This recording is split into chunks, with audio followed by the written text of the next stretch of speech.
Today,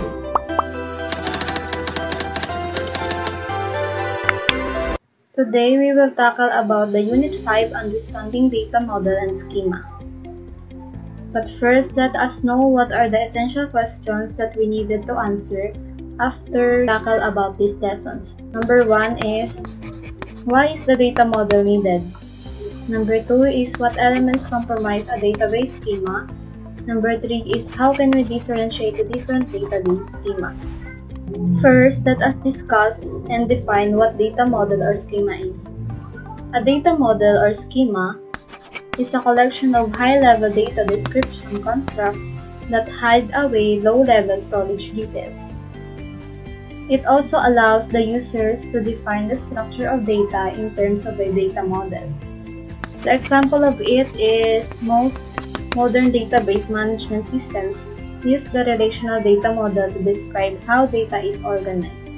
Sinabing low level, meaning hinahide nito yung mga detailed or mga techie terms that a user can't really know if wala silang background knowledge sa data model or schema. Next is a semantic data model. A semantic data model is a more abstract and high-level data model. It includes constructs that help model real-world scenarios and provide a deeper understanding of the data, and not just the structure or the relationships of it. Sa semantic data model, mas tinutulungan nito yung mga clients or yung mga gumagamit na ipaliwanag yung mga data ng mas simple or mas malalim na kahulugan sa konteksto nito. Hindi lang basta-basta kung paano ini-store yung data, kundi yung kung ano yung ibig sabihin ng mga data nito sa tunay na mundo. Para yung mga clients mo, which is na sila yung mga hindi masyado techy or hindi maalam sa gantong industry, mas naiintindihan nila yung mga relationships ng mga data mo or yung model na pinipresent mo. One of the example of it is pag sinabi nating John's age is 25, ang semantic meaning nito is John is a person and yung 25 is yung kanyang age. Next is the example of the semantic data model. Here is the example of the semantic data model. We can see that artist and album has a relationship because the artist records an album. Then the album has a genre. Then the album also has one or more songs. Then the songs may contain lyrics. Dito, makikita natin yung mga relationships ng bawat data sa pamamagitan ng paglagay ng mga key phrases. Tulad na lang nito. Journey is an artist. Ang key phrases dito yung is an. Meaning, si Journey is yung artist. Then, an artist records an album. An album contains songs. Ang key phrase dito is yung contains. A song may contain lyrics. Race on Radio is an instance of an album, meaning yung Race on Radio is yung pangalan ng album or isa siyang type ng album. Then next is the relational model. This is a description of data in terms of a data model that is called a schema. In the relational model, the schema for a relation specifies its name, the name of each field or the attribute or column, and the type of each field. Sa schema, ito ay isang paraan ng pag-describe ng data gamit yung isang data model. Ang relational model naman contains attributes or columns, then yung type ng each field. Sa mas madaling salita, ang schema is yung parang blueprint or plano ng isang table sa isang database. Here we can see an example of a relational model. The table is also called relation. Then yung customer ID, tinatawag siyang primary key. Then the customer name is the domain. Then it also contains rows or tuple, then column or attributes. Yung total number of rows, ang tawag dito is yung cardinality. Then the total number of columns is tawag dito ay degree. Tuwing kailan nga ba natin ginagamit ang isang relational model? Ginagamit natin ang relational model kapag kailangan natin mag-store, organize, or mag-manage ng large amount of structured data in a systematic way. It is also commonly used in systems like databases where data needs to be related to each other, like yung mga customer orders, employee records, or yung mga product inventories. Ideal to sa mga applications na nagre-require ng mga transactions like banking systems or sa mga businesses na kailangan ng mga data consistency and reliability. Now, let's talk about the physical internal schema. So, what is physical internal schema? The physical internal schema represents the actual physical storage structure of a database. It defines how the data is organized on a storage device such as disk. This schema is sometimes referred to as a stored record because it details how the data is physically saved. One example, consider a database for an online store. Yung iba't ibang product information ay nakastore sa iba't iba or separate na mga files or blocks sa loob ng disk. Sa internal schema ay nagpa-process kung paano naka-organize yung blocks at papaano yung mga related data ay pinapagsama-sama para masigurado yung efficiency sa pag-access ng data. So here are the facts about internal schema. The internal schema is the lowest level of data abstraction. This means it is the most detailed level of understanding about how data is stored. Think of it as the blueprint for how everything is organized on your computer storage. Next, it keeps track on how the database is actually stored on the disk. It shows where data is physically saved like files on a computer. For example, a table in database is stored as record on the disk. Ang example dito is yung mga files like documents. Next, the internal view shows us what data is stored and how it is organized. This level tells us how data is stored and accessed inside the database, like knowing where specific files are located and how to retrieve them. Next, it doesn't deal with the physical hardware but rather the data is organized in pages. The internal schema doesn't worry about the actual hardware, like the hard drive or SSD, but instead it sees the storage device as a collection of pages or blocks that stores the data. In this way, the internal schema ensures the database is efficiently organized for quick access and storage. So, additional info lang about the physical or internal schema na this level ini-specify yung mga additional storage details.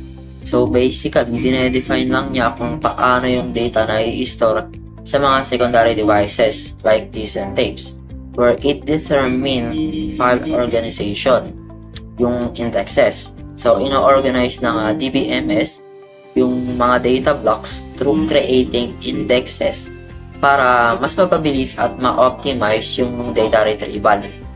So, decisions about the physical schema are based on an understanding of how the data is typically accessed.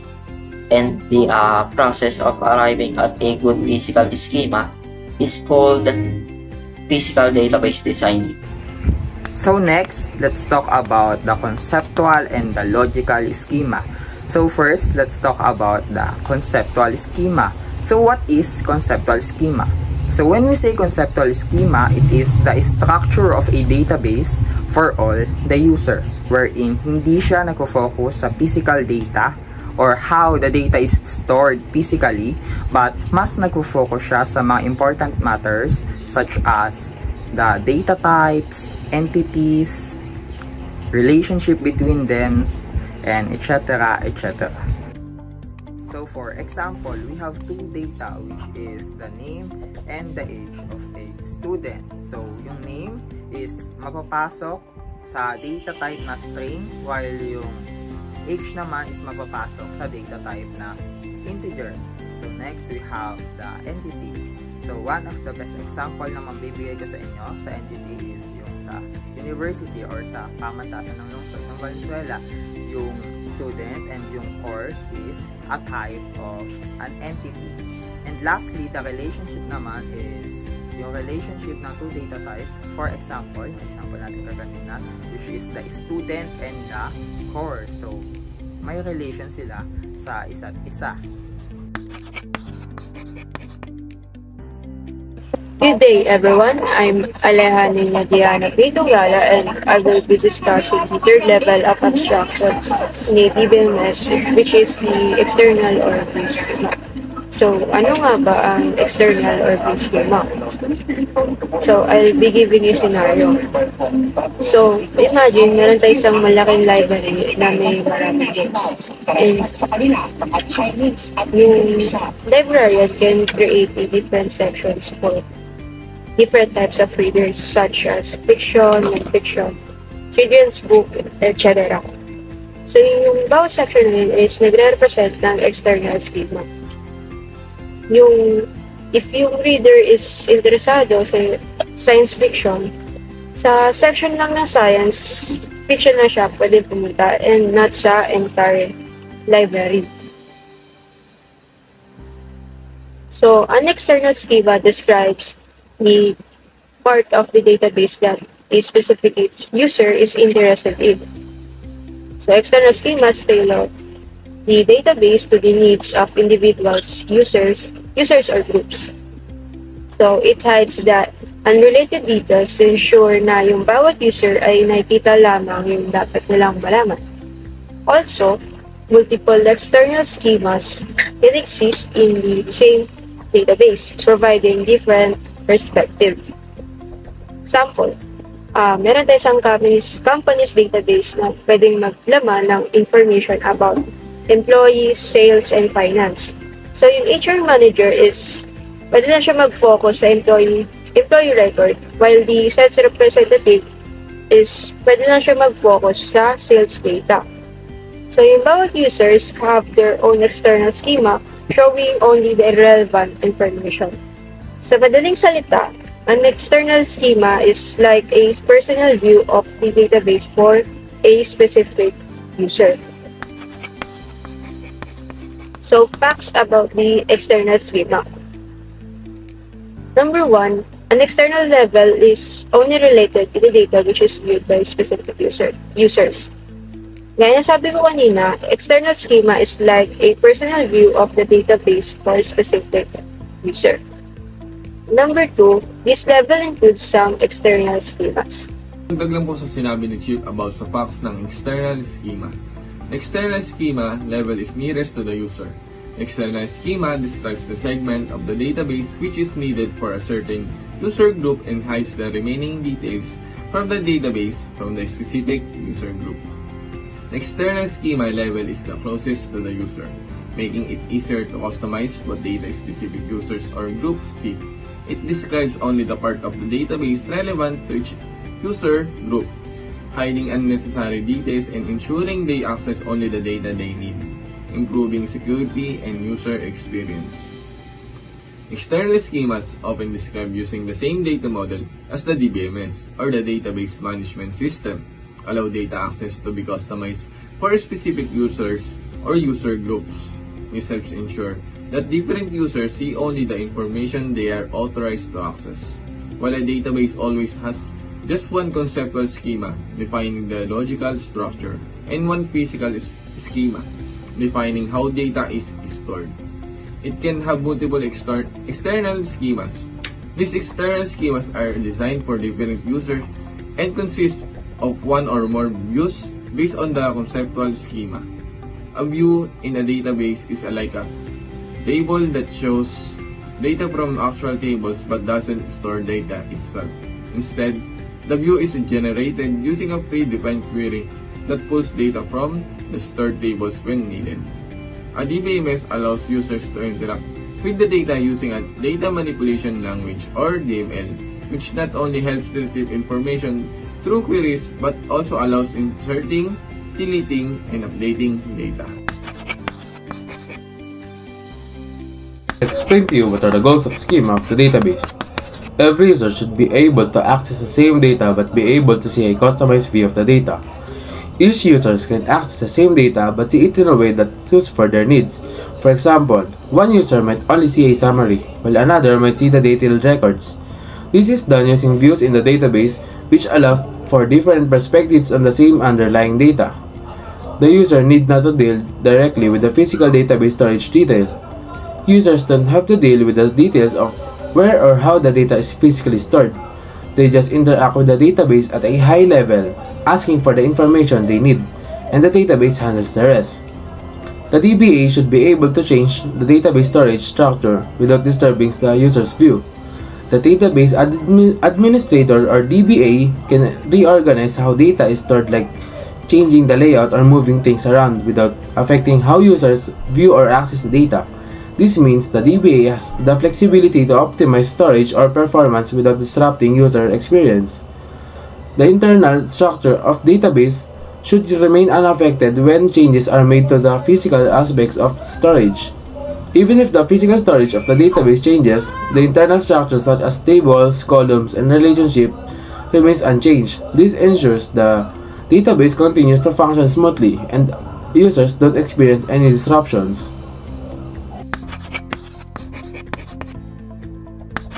Here, we are going to talk about the advantages and disadvantages of data schema.